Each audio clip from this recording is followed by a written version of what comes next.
Introverts unite, then retreat into a quiet room, alone. Hey everyone, welcome to this episode of the How to Life podcast. This is the show that helps you figure some stuff out in adulthood and hopefully take some of the fear out of adulting. I'm Dr. Laura Jaggett, and this is episode 52. I really like today's topic. It is all about introverts. We're going to talk about the special strengths that introverts often possess and how to use those strengths to your advantage, both personally and in business, especially online. Online businesses offer a unique opportunity for introverts to really thrive. I'm speaking with Kim Beasley, the introverted entrepreneur whisperer. She has a whole coaching practice geared toward helping this personality type succeed and thrive in the online business world. This topic really hits home for me because I am an introvert. I used to think I was just shy or insecure or awkward, but that was only because I didn't know that I could leverage my personality in my own way and on my own terms. Kim is going to tell us how to do that. My desire for this episode is to awaken the introvert, or define this personality if needed, and empower this personality type. We have superpowers, and I hope to help you discover them. And for anyone who has an introvert in their lives, here's some information to help you understand how they work and how to honor their needs. Hello, Kim Beasley. Welcome to the How to Life podcast. Thank you so much for being here. Hi, I'm so excited to be here. I'm ready to share. Yeah, this is an amazing topic because it's near and dear to my heart. It's about being an introvert and how you can succeed as one. I am an introvert. I didn't know that for a long time, but wait, I'm getting ahead of myself. So before we get into it, would you please just introduce yourself and tell us a little bit about you? I am Kim Beasley. I consider myself the introvert entrepreneur whisperer. I coach introvert entrepreneurs how to grow their business online using WordPress, social media, and podcasting. I love sharing my knowledge. And yes, I am an introvert. I know that some people go, you introvert? Nah. I am more of what is called an ambivert, which is a mixture of introvert and extrovert. So I'm about 90% introvert, and the rest, I would say I am extrovert. Before we delve further into that, would you just define what an introvert is according to your definition? So the misnomer is that introverts are quiet, shy, and they don't want to talk to anyone. Occasionally, yes, but that does not define us. An introvert is someone who does not take the extra step to be heard, to be seen, and who chooses to spend a lot of time alone, who chooses to spend time self-assessing, who chooses to not get in the middle of a crowd and be seen. And so I want to make sure that was clarified in the beginning. I like that definition. I don't think that the word choice is ever kind of thrown in when talking about introverts or extroverts. But yes, it is a choice. I prefer to be alone. I do very well in social settings, but if I had a choice, I'd rather just stay home by myself or with just a couple of people and keep it really tight and intimate. When did you discover that you were an introvert? I knew I was different. So growing up, I used to get in trouble for talking a lot in class. And so people who know me growing up, they go, she's not an introvert. When I wasn't around people, I had a book in hand, off in a corner reading. I was alone, choosing to not engage and interact and be seen. I could do that, but my preference was to just get a book, get in a corner and read. So I think I knew I was an introvert at a young age, but I just didn't know what it was called. So it's a spectrum because you were a little bit more in the middle. I would say when I was younger, I was way more on the quiet side. So introverts out there or extroverts, it's a Mhm. spectrum. And by the way, you can change. Have you found that you have changed over the years? When I was younger, I was probably about 60-40, 50-50 more extrovert. But as I grew older, I had that tendency to go, I do not have to be in the spotlight.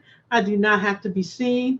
So, like for instance, when we all had to start working from home, I had no problem simply because I've been doing this since 2005, working from home. And to me, as an introvert, not having to be seen, not having to be in the spotlight, not having to turn it on to function in a group became more important for me to be my true self. That's an interesting perspective. I think when I was younger, I was more like 80% introvert, 20% extrovert. I really struggled on that 20%. And as I've gotten older, and I have put myself in this arena where I am a voice online, I'm about 50-50 now, I'd say. This podcast is geared towards the introvert. Maybe I'll do another one about extroverts another time, but I want to talk to the introverts. What are the strengths of being an introvert? Funny you should say that because I wrote a blog post that talks about the 7 superpowers of an introvert. Introverts are good listeners. Introverts are comfortable with solitude, which is very important. We lead by example. We're open and flexible. When it comes to emotions, we are very stable in the sense of if something happens, we can stay in control easier. We're powerful and influential, and we are creative solution finders. I like that last one. Will you talk a little bit more about creative solution finder? What does that mean? That means when we're in a group and we need to find a solution to an issue or a strategy, that we usually sit back and listen to everybody and we take the thoughts of everybody and we bring it all together into a creative solution. I love being a good listener and just listening to all the ideas. Yes, sometimes I do kind of jump in every once in a while with maybe a topic change to guide the discussion. However, I like to sit back and listen to what's going on. So you are an entrepreneurial coach for entrepreneurial introverts. You took your strengths as an introvert and you now teach others how to do that. Will you tell us a little bit about your business and what you do? So it took me many years before I realized who my target buyer is, my target customer. I have 2 sides to my business. I have entrepreneur and then I have corporate. My corporate side has been very successful. Entrepreneur side, up and down. I never could pinpoint the right entrepreneurs I wanted to work with. Back in like 2018, 2019, I came to the realization that my 2 favorite customers are both introvert entrepreneurs. And I was like, I love working with them. They love working with me. Maybe there's something to this. And so I started refining my outreach to where now I have a training hub that I'm gearing specifically towards introvert entrepreneurs so that I can teach them how to use WordPress, social media, and podcasting to grow their visibility online. Did your traits as an introvert sort of lead you into that world of WordPress and social media where you don't need to be out on stage? You can do all of these things behind the scenes and then present it to the world. Interesting that you would say that. I landed a weekly news segment and I had to write the content, the questions that the newscaster would ask me. So I pretty much produced a 2.5-minute news segment for 2.5 years. And as an introvert, I can tell you, even though when the lights went on, I was like on, before I went on, I was nervous. Just because I was doing it does not mean I wasn't scared. I did it and pushed past my fear. And that's one of the things I want to teach introvert entrepreneurs, to overcome the fear of being seen or being heard online. Podcasting, having a website, using social media. Those are ways that you can grow your business online. You don't have to show your face. You can just be heard. Do you think that's the fear, people looking at you? Whereas when you're podcasting, no one can see you. It makes it easier. I think that is a fear with introverts. And I try to communicate that it's okay. If you don't want to be seen, you can just be heard. If you make a mistake, don't do it live. If you're afraid of making a mistake, record it. You can always edit out any mistakes you make. That has been what's happened with me. I was a chiropractor before I was doing this. And for many years, even having to go into the room to meet a new patient for the first time was really quite terrifying. For several years, I would be nervous. I'd have to turn it on, as you say. And then towards the end, it just got easier because I did it so much. Then when I went into this, which is completely new to me, yes, the fears of not being able to do it as well as I want to do it. Is there a little bit of perfectionism with being introvert as well, do you think? I don't know what you're talking about. Of course. I think that introverts, it's not that we are procrastinators, we are perfectionists. Yes. And sometimes that's a wall that we have to break down because we want it so perfect before we put it out there for people to see or people to hear. But what I've come to realize, it doesn't have to be perfect. You just got to make sure that you are communicating what people want to hear. So if you are coaching an introvert who is a little on the perfectionist side, let's say, what would you say to them to help them get through it? There is something on the inside of you that needs to come out because there's someone out there who needs to hear it. Beautifully said. And they're going to hear it. They are not going to judge you if you hesitate or stumble, or even if it doesn't come out as perfectly as you think. I don't know if you've had this experience, Kim, but for me, putting out content, especially in the very beginning, was a struggle. And after I did it, and I spent a lot of time on it because I was editing and rewriting and re-recording, I finally just put it out, and then I couldn't listen to it for several weeks. When I go back and listen to it, you know, when you're removed from the stress of it, you're like, oh, that turned out pretty well. That was good. And when you see that you do that over and over again, you start getting confidence that, yeah, even though at the moment it may feel like it's garbage, it's not garbage. It's going to turn out just fine. Oh, yes. As I said, introverts are perfectionists. And sometimes our holdup is that we want it to be so perfect that there are no mistakes. It's okay. You can always re-record it and re-upload it. You can fix it. Everything is fixable. I will teach you so that you can do it yourself. And those are the type of introvert entrepreneurs I like to coach. Those who want to take control but don't know how. I teach them WordPress. I have like a whole WordPress training. I teach them podcasting, how to get started. And I teach them social media, how to engage on social media so that you can make those right connections that can help you grow your business online. When I was in my 20s, even though I had a career, getting past that fear of having to talk with people or not being good enough was very real. And I didn't realize that there were certain things I could do to sort of fortify myself. Can you give us some tips on how to honor your introverted self so that you can put your best self forward? First of all and foremost, be true to yourself. What does that mean? That means don't try to fake it to make it. Don't try to be like everybody else. Yes, sometimes you got to step out of your comfort zone, which is all about growing. However, you do what works for you. You need to look at not just your comfort zone, but what can you do, but will push you to the point of growing to the next level. Case in point, when I was in my 20s, I was all into corporate America. However, let me back up a little bit.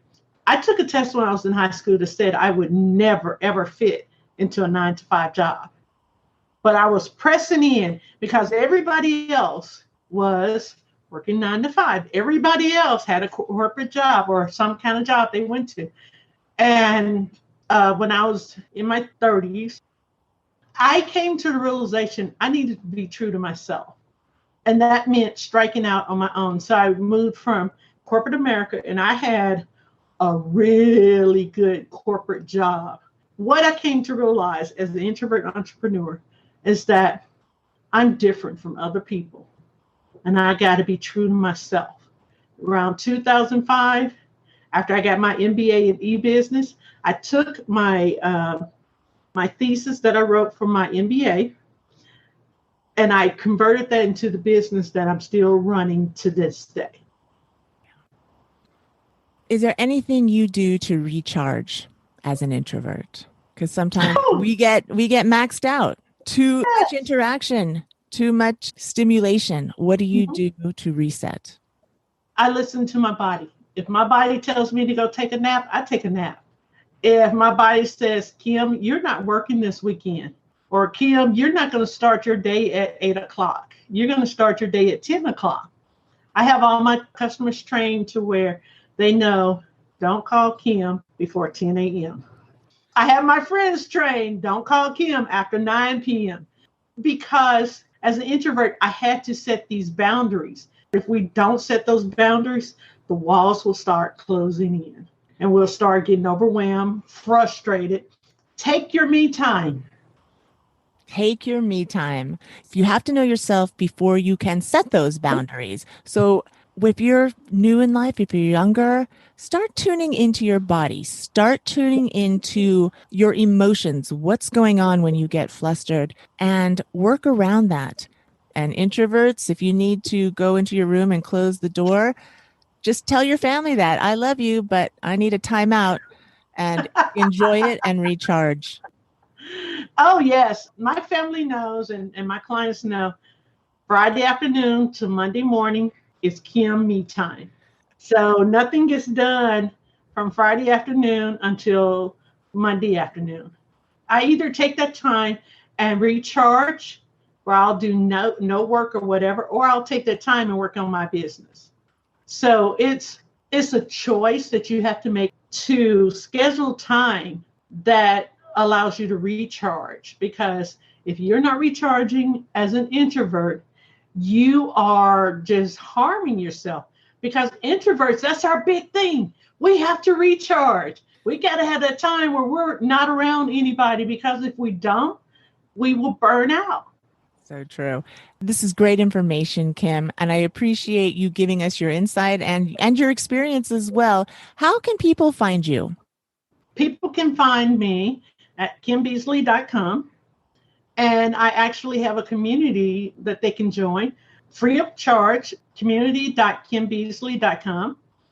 And obviously, you can find me on social media. Just look for Kim Beasley. Thank you so much for taking the time to talk to us, encouraging all the introverts out there. We need a voice. This is an important podcast to help people find their power. Thank you. Thank you so much for having me. I enjoy talking about introvert entrepreneurs. That's my fun thing. And I appreciate you inviting me on this show. Did you know all that about introverts? Or maybe did you just discover that you are an introvert? I hope you paid close attention to the part about recharging. We absolutely need to recharge. It's crucial and necessary for us. Family and friends, it's not a sign of rejection if we leave and go into solitude for several hours/days. It's fun for us. We enjoy it. And you're going to enjoy us much more if you allow us to take that time. For those feeling a little left out, don't worry. I'm going to do another show in the future about extroverts. It's important to recognize aspects about ourselves and work with those attributes instead of against them. For more information about Kim Beasley, go to kimbeasley.com. You can learn more about her, ask her questions about entrepreneurship or introversion, access the podcast, and much more. I'll put the links in my show notes for this episode at howtolife.com/052. As always, thanks for listening in today. I appreciate your support for this podcast and for my YouTube channel. You can find them both at How to Life, Dr. Laura Jaggett, or to make it easier, you can access all of my content on my website, howtolife.com. And before you sign off, please hit the 5-star rating button if you loved this episode. That's all for now. I'm wishing you a fun-filled rest of the week. Be true to yourself and make sure you give yourself the nourishment you require in order to be your best self. Take care, everyone. Keep up the good work. You are doing so well. You got this.